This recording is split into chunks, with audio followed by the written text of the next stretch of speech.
I'll see how it works out. Get it running reliably, and then maybe I could take it on the road. Maybe it'll be a vehicle worthy of the road trip. So everybody, it's the end of this video. Just letting you know I got the Kraken is here, and everybody else who ordered theirs, it's on the way. Hopefully they sent you their shipping or whatever the case was. It was worth the purchase. The only thing I did notice though, under full compression, these trailing arms do hit the ESC plate. So I'm gonna probably cut a little bit, cut it off, trim it, notch it, I don't know. But outside of that, that's it. So peace and love to everybody, and the Vekka here. I'm looking forward to getting this up to about 70, 80 miles an hour and having a blast. Like, I like the speed to be never ending when you're in an off-road car, and 70, 80 miles an hour is more than enough in the grass. When you're in a vehicle this big, you need a very big location, and that's with the stock tires. So if I want to put bigger wheels, like I got the spike tires over there, actually these, I have a set of these. You can throw these on there if needed, but these look like some nice aggressive all-terrain tires. Good for the dirt, good for the road. Yep, I'm looking forward to it. So I'm gonna end the video here, let you guys go. Kraken for the win, man. Shout out to them. It's a beautiful truck, beautiful build quality. They got it in from Taiwan. Then they went through all of the trucks personally, one at a time, make sure everything was right with them before they shipped it out. So I'm real happy they took that time, because literally can't complain. Battery trays there, servos there. I don't know what this is on the battery tray. No idea. But battery tray is here. You know, instructions are for the Levi's Shirley edition, so we really don't have specific instructions for the electric version yet. So the little ins and outs that are different, don't really know what it is. I know the rear axle is different. You got the ESC plate and center plate. There's no braking system on there. It has this billet case for the motor. It's fully enclosed. So, the transmission is fully enclosed there. There's a little window there. You can see the pinion, set your motor mount, set your mesh. But I got to take it all apart, like I said, so I could take a look at that spur. So I need to put a smaller pinion in there. And I need to see also if I can fit the 60-something series, whatever the hell motor that is from Hobby Wing, that Max 4 motor, 560 kV or 540 kV, whatever it is. If anybody's watching, thanks for watching. Like, subscribe, and hopefully I can give you guys some more content from a better environment. Try to make it more detail oriented for people, and break things apart, do some video editing, pause, replay, blah, blah, blah. So I'll work on all that, as well as doing this Kraken. And also I got the Hobeo VTE2 2.0. That's on its way here. And I also have the MGM controller. They repaired it, so they said it overheated and some components in it failed, so they replaced and upgraded. They upgraded and replaced the components in there, and they sent it back to me.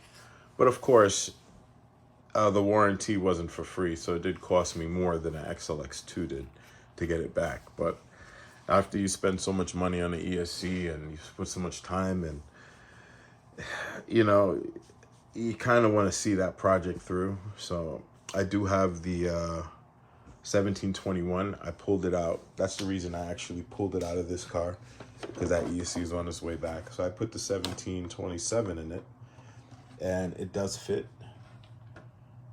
It's nice fitting. It fits, plenty of room. Took the shafts out of this car. Everything on this car is different. So again, everything. Lockers in the front, rear.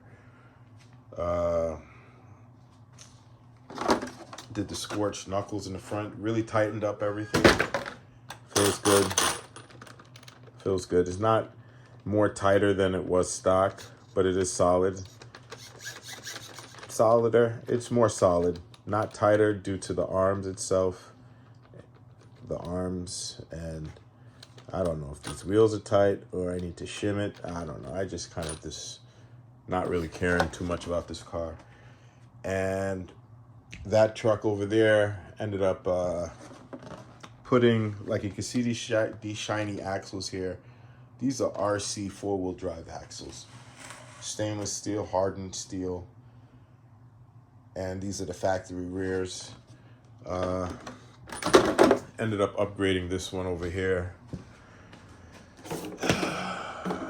This one ended up putting arms on it and scorched front and rear, tightened it all up. And these are titanium axles, front and rear.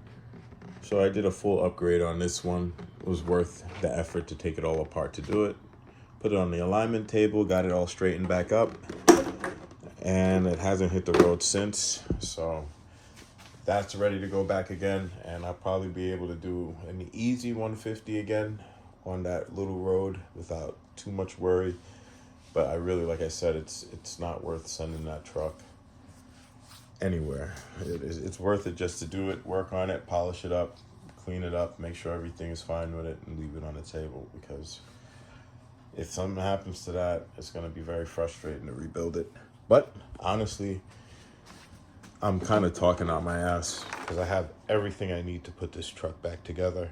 I have actually another plate, another flat bottom chassis. I have a full suspension, brand new from that Limitless there, pretty much sitting on a shelf. Got another Max 4 if I needed to. Could take it out of that fucking truck over there. I could put that one in it. So it's. I got another capacitor. I got another full packs. Got more batteries if I needed to. It's just a lot of work, a lot of planning, effort, and that's what I mean when you build these speed cars. You know, it's a lot of effort, planning, and money that goes into them. So you don't want to send them for no reason. So that's why I kind of have this one here. I did have the other chassis. My other truck actually went off the road, so this splitter was torn off. But shout out to the metal part. Like I said, this is one of the best investments you can make on a stock Limitless. So tore up the whole front end of it, but the splitter survived, the chassis survived. So that's why I threw the hubs and everything on this car. That's why you see the scorched, because it tore that all up. And the lockers, everything survived. So that's on this car. That's that. Kraken is here. I got a lot of projects going on at the same time. The Kraken was kind of unexpected. I was going to keep it in a box, but my son was like, "What's in the box?" So I had to open it up. So happy I did. Keep my brain busy and put these parts that I have sitting around to use. Maybe put some of this shit on eBay. If anybody's interested in some stuff, you might see some things on eBay. And yeah, time to do some overhauling and cleaning up. I'll end the video there. Shout out to Kraken, man. I'm happy they delivered on a great product. It's a great product. It's a great product. Looks great. I've seen it perform already, so I'm not even worried about will it work, will it not work. I know it will. So it's just more so,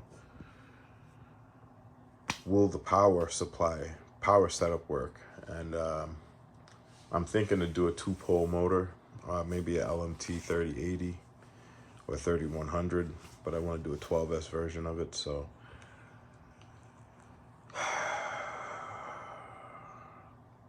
we'll see how that all works out. All right, take care, guys.